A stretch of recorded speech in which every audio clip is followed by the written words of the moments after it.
there is a lot of work that a lot of women will have to do in the area of communication. Each time that conversation comes up, I struggle. I end up getting insulted, getting disrespected over and over and over again. So, for example, say something like what? Give me an example. Okay, for example, for me precisely, one of the major things that I have heard, not once, not twice, 1,000,001 times, is that you are not a man.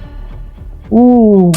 When we talk about the conversation between married couples, right, or people who are looking into getting married pretty soon, most of the times we have like should I call it a preamble now, of what it's going to look like in marriage just before we get inside. And one of the things that I always talk about, even on my page, I think within the past few days, I've been talking about it as well. There has to be responsibility coming from both ends, knowing that first off, you are not the problem. I'm not fighting you. You are not fighting me. What we are trying to work on is this marriage, is this union, is the future for our kids. We want to build something that lasts, something that works for us. And I believe that, quite honestly, not a lot of men have this mentality. And I agree completely to it. But the major reason why I responded like, do you think it's really completely true that much of the burden is on the women? Now, I haven't had a one-on-one conversation with a lot of women to see exactly from their perspective, but I know that there are a lot of women who have gone through stuff. I grew up with a single mother. My dad died when I was very young.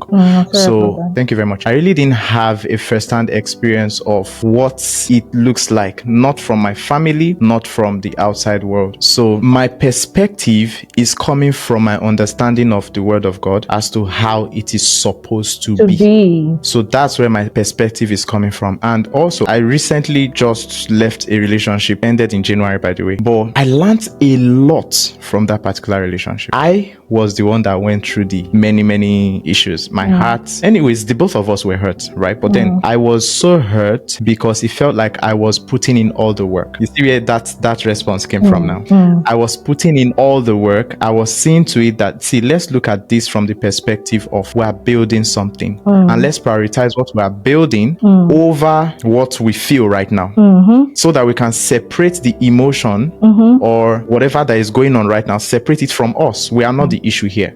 But each time that conversation comes up, I struggle. I end up getting insulted, getting disrespected over and over and over again. So my perspective shifted. Like, there is a lot of work that a lot of women will have to do in the area of communication. Because not just in myself now, I've been around a couple of people who have seen women having conversation with their man, and you will hear them say certain things that if they say that same thing to the woman, she won't be able to take it. So, for example, say something like what? Give me an example. Okay, for example, for me precisely, one of the major things that I have heard, not once, not twice, 1,000,001 times, is that you are not a man. Ooh. Now, I don't know what is the thing that warrants that in her own perspective. I don't know what exactly she sees, because each time that I ask, there is no tangible explanation. But was this a jab?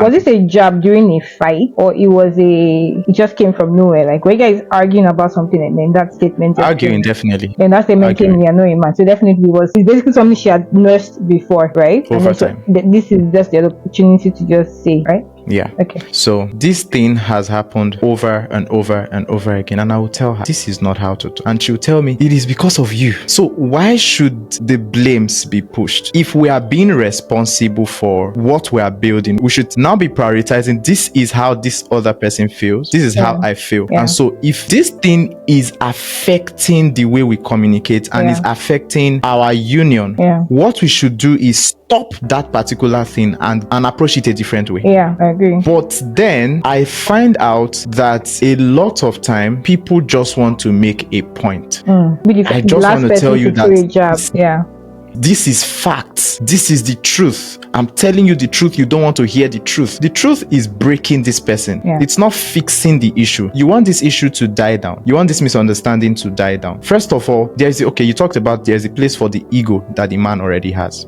The man already has ego. There is a place of leadership.